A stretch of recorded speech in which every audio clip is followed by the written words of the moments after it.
APWG ఆవిర్భావ దినోత్సవ వేడుకలు గుంటూరులో వైభవంగా జరిగాయి. నగర కమిటీ ఆధ్వర్యంలో అమరావతి రోడ్డు హిందూ ఇంజనీరింగ్ కళాశాలలో ఆవిర్భావ దినోత్సవ వేడుకలు నిర్వహించారు. తరువాత యూనియన్ ప్రతినిధులు నగరంలో బైక్ ర్యాలీ నిర్వహించారు. అనంతరం సైబర్ నేరాలు, సోషల్ మీడియా ప్రభావం, ఏఐ టెక్నాలజీపై సెమినార్ జరిగింది. ఇస్రో పూర్వ శాస్త్రవేత్త చంద్ర సంవత్సరం ఆచరణ ఆకర్షణ విశ్వవిద్యాలయం జర్నలిజం విభాగాధిపతి జ్యోతిర్మయ్, సైబర్ సెట్ పోలీస్ అధికారి కిషోర్ పాల్గొని ఆయా అంశాలపై ప్రసంగించారు. అదేవిధంగా జర్నలిజం వృత్తిలో విశేషమైన సేవలు అందిస్తున్న సీనియర్ జర్నలిస్ట్ ను ఘనంగా సత్కరించి అభినందించారు. ఈ కార్యక్రమంలో యూనియన్ జిల్లా అధ్యక్షుడు నాగుల్ మీరా, కార్యదర్శి కె రాంబాబు, నగర కమిటీ అధ్యక్షుడు కె వెంకయ్య, కార్యదర్శి కార్తిక్, సామ్య అధ్యక్షుడు ఆర్ రఘునాథరెడ్డి, కార్యదర్శి సిహెచ్ శ్రీనివాసరావు, యూనియన్ రాష్ట్ర కమిటీ ప్రతినిధులు పి భక్తవత్సలరావు, ఆది గిరిధర్, ఫరీంద్ర, నగర కమిటీ ప్రతినిధులు లూర్ది రాజు, వెంకటేశ్వరరావు, వీరభద్రం, సుజిబాబు, అప్పారావు, భాస్కర్, పరశురం తదితరులు పాల్గొన్నారు.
ఎట్లా అట్ అవుతున్నారు?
Question yes or no question. Yes కి ఆన్సర్ చేశారు కొంతమంది, అందులో మిగతా వాళ్ళు నో ఆన్సర్ చేశారు కదా. However, ఎక్స్ప్లిసిట్ ఏమంటే ఈ బైనరీ క్వశ్చన్ లో మీరు నోకు ఆన్సర్ చేసిన వాళ్ళు చేయకుండా కొత్తది వాళ్ళు ఏమైనా డిస్కనెక్టెడ్ ఫిజికల్ మాకు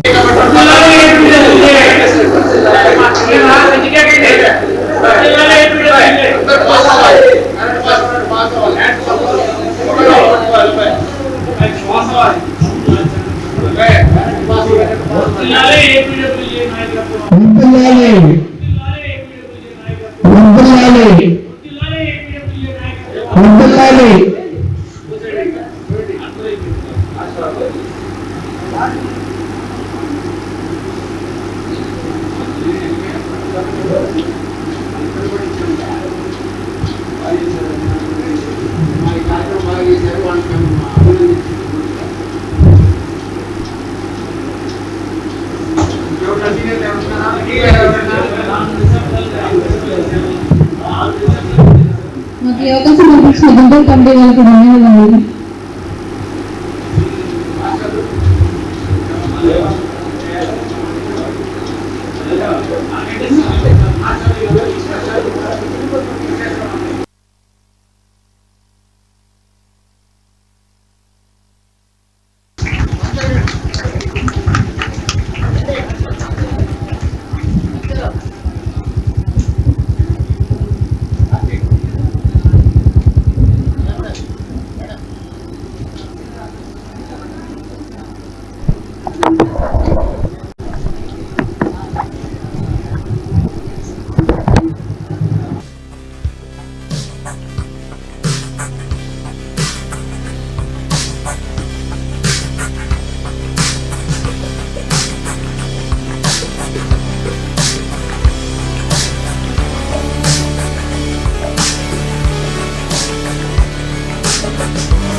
గారు గత 25 years నుంచి సిటీ గేర్లో తీసుకుంటున్నారు. వర్షం వచ్చినా ఎండ వచ్చినా డ్యూటీ మాత్రం ఖచ్చితంగా చేయాల్సిందే.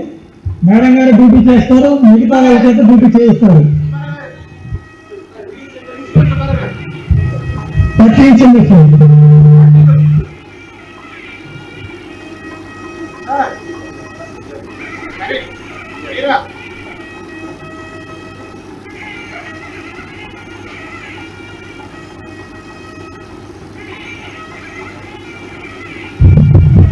తర్వాత మల్లికార్జున గారు senior journalist.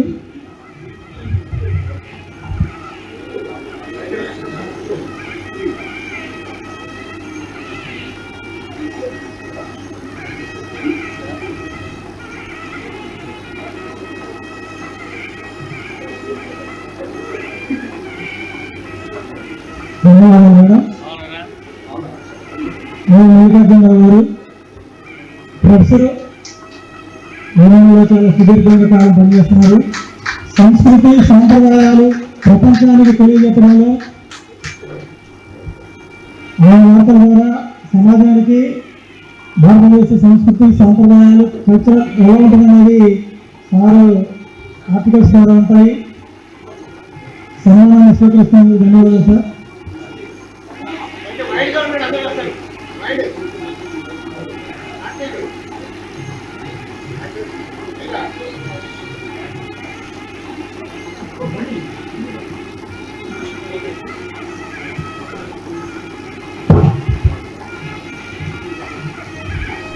Edition tables, logarithms, ఇంకోటి అనుకుంటూ మొత్తం పేపర్ మీద చేసేవాళ్ళు.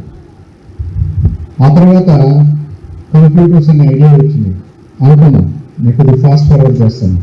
ఈ కంప్యూటర్స్ ఏం చేస్తుంది, మనం కష్టపడకుండా మీ న్యూమరికల్ క్యాలిక్యులేషన్స్ ని చాలా ఈజీగా, ఇక్కడ చూడండి, మీరు నంబర్స్ ఇచ్చి దాన్ని సమ్ చేయమంటే దానికి ఒక ఐడియా వస్తుంది, దానికి యావరేజ్ చేయమంటే దానికి ఒక ఐడియా వస్తుంది, దాంతో ఏం చేయాలన్నా మనకి ఈజీగా వస్తుంది, తెలిసిపోద్ది.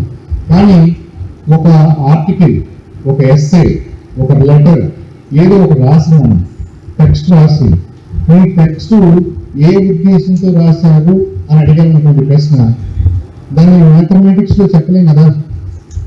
ఏ ఉద్దేశంతో రాశారు అన్నప్పుడు ఇలాంటి ఉత్తరాలు గతంలో నేను విని చూశాను కాబట్టి ఈ ఉద్దేశంతో ఈ లెటర్ రాశారని చెప్పగలిగింది అనుకోండి, అంటే దానికి మేధస్సు ఉన్నట్టే కదా. అది మనలాంటి మేధస్సు కాదు, అది గతంలో వెయ్యి ఉత్తరాలు చూసింది కాబట్టి ఈ ఉత్తరానికి భావన అంటూ కొంత అసెస్ చేయగలుగుతుంది. అందుకు దాన్ని కృత్రిమ మేధ అన్నారు. ఉదాహరణకి మీరే అనుకోండి, మీకు ఏదో ఒక ఐడియా వచ్చింది, ఇక్కడ నుంచి నేను హైదరాబాద్ వెళ్ళాలనుకుంటున్నాను, నేను ఏ ట్రైన్స్ పట్టుకున్నా, బస్సు పట్టుకున్నా, ఇంకోటా నేను ఎలా వెళ్తే బాగుంటుంది అని చెప్పేసి మీరు ఎవరినైనా అడగాలనుకున్నారు.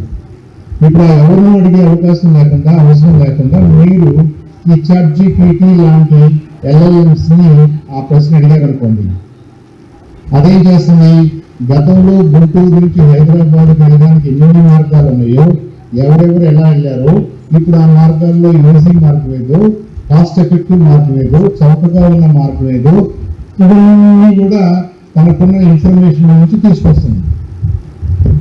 అది స్మార్టేనా? అలా చేయగలిగితే స్మార్టేనా? ప్రసన్నం చేసుకుంటారు, మన ఫోన్ వాళ్ళు యాక్సెస్ చేసుకుంటారు, మన గ్యాలరీ యాక్సెస్ చేసుకుంటారు, మనకున్న మెసేజెస్ యాక్సెస్ చేసుకుంటారు. మన ఫోన్ యాజ్ ఇట్ ఈస్ గా మనం ఎలా చూసుకున్నాం వాళ్ళు అలా చూసుకోరు. అట్లాంటి యాప్స్ ఉన్నాయి. జస్ట్ లైక్ మీరు ఎప్పుడైనా ఎనీ డెస్క్ వెళ్ళినారా, టీవీ వరకు వెళ్ళినారా? సో ఇది ఏంటంటే, ఈ యాప్స్ ఏంటంటే ఒక వర్కింగ్ ఎన్విరాన్మెంట్ లో ఒక వర్క్ ని ఒక ఇద్దరు ముగ్గురు గ్రూప్ ఆఫ్ పీపుల్ షేర్ చేసుకోవాలంటే ఈ యాప్ ఇన్స్టాల్ చేసుకుంటే వాళ్ళ ఫోన్ లో లేకపోతే వాళ్ళ డేటా ఏంటో మనం యాజ్ గా మనం చూసుకోవాలి. సో ఆ యాప్స్ అది ఇన్స్టాల్ చేసుకోవడం వల్ల మన డేటా అంతా వాడికి కాంప్రమైజ్ అయిపోతుంది. ఫోటోస్, గ్యాలరీ, తర్వాత మీడియాలో ఉన్న ఏవైతే ఉన్నాయో అవన్నీ కూడా, కాంటాక్ట్స్, ఇవన్నీ కూడా వాడికి కాంప్రమైజ్ అయిపోతాయి. సో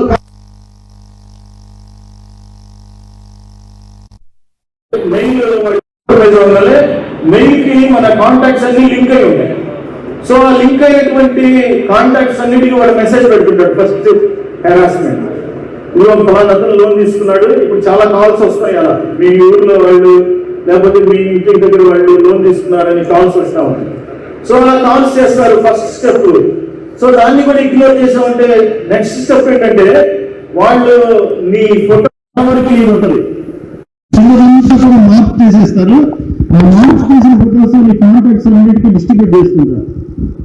సో అలా చేసి మన జిల్లాలో ఒక పాప సూసైడ్ కూడా చేసుకుంది గతంలో దీని తాలూకా హెరాస్మెంట్ ఇప్పుడు 2023 సో ఎంత భయంకరంగా ఉంటుందంటే వాళ్ళ హెరాస్మెంట్ రోజు రోజుకి ఆ యొక్క మూడిటిని అబ్సల్యూట్లీ పెంచుతూ ఉంటారు. ఫస్ట్ లీడ్ చేస్తారు, తర్వాత ఇంకొక పార్ట్నర్ పెడతారు, తర్వాత నమస్కారం తెలియజేస్తున్నాను. ముఖ్యంగా జర్నలిజం వృత్తి మీద ఆసక్తితో వచ్చేసినటువంటి విద్యార్థులకి ప్రత్యేక అభినందనలు కూడా తెలియజేస్తున్నాను. ఈరోజు I'm very happy to be associated with this historical event. So Andhra Pradesh working journalist union 70 సంవత్సరాలు సంతానం పూర్తి చేసుకునే సందర్భంగా ఈరోజు చేస్తున్నటువంటి ఈ చారిత్రాత్మకమైనటువంటి రోజు మనం సెలబ్రేట్ చేసుకున్నాం. నేను ప్రత్యేకంగా మీడియా మిత్రులందరినీ కూడా అభినందనలు తెలియజేస్తున్నాను. 70 సంవత్సరాలు కాలం పూర్తి చేసుకున్నాం. It's not an year, it's not an number, it's a legacy. So we are fighting for the society and equally we are fighting for the safehold of the journalist. So here ఈరోజు నిజంగా అస్సలు వచ్చే పరిస్థితి లేదు, కానీ media మిత్రులు ఎప్పుడు invite చేసినా కాదండి పరిస్థితి. నాకు మీడియా అంటే మీడియా మిత్రులు అంటే అభిమానం. చాలా షెడ్యూల్స్ ఉన్నటువంటి పరిస్థితుల్లో వస్తుంది. బట్ మిమ్మల్ని అందరినీ ఉద్దేశించి 5 నిమిషాలైనా మాట్లాడాలని మా వాళ్ళు కొంచెం మిత్రులు పిలవడం జరిగింది. మిమ్మల్ని అందరినీ ఈ విధంగా కలుసుకోవడం చాలా సంతోషంగా ఉంది. ఈ 2 ముఖ్యమైనటువంటి విషయాలు నేను ఈ రోజు ప్రస్తావించదలుచుకున్నాను. ఎప్పుడు మనం కాన్స్టిట్యూషన్ లో ఇచ్చినటువంటి ప్రాథమిక హక్కులు, పౌర విధులు, అదే విధంగా ఇక్కడ కూడా జర్నలిస్ట్ కూడా హక్కులు, విధులు, ఈ 2 విషయాల గురించి మనం ఎక్కువగా ప్రస్తావించుకోవాల్సినటువంటి పరిస్థితి. ఎందుకంటే ఈ రోజు మీడియా అంటే క్రాస్ రోడ్స్. మనం టెక్నాలజీని ఎంత వేగంగా అభివృద్ధి చేసుకుంటున్నామో సమస్యలు కూడా అంతే ఎక్కువగా మనకు సృష్టించబడుతున్నాయి.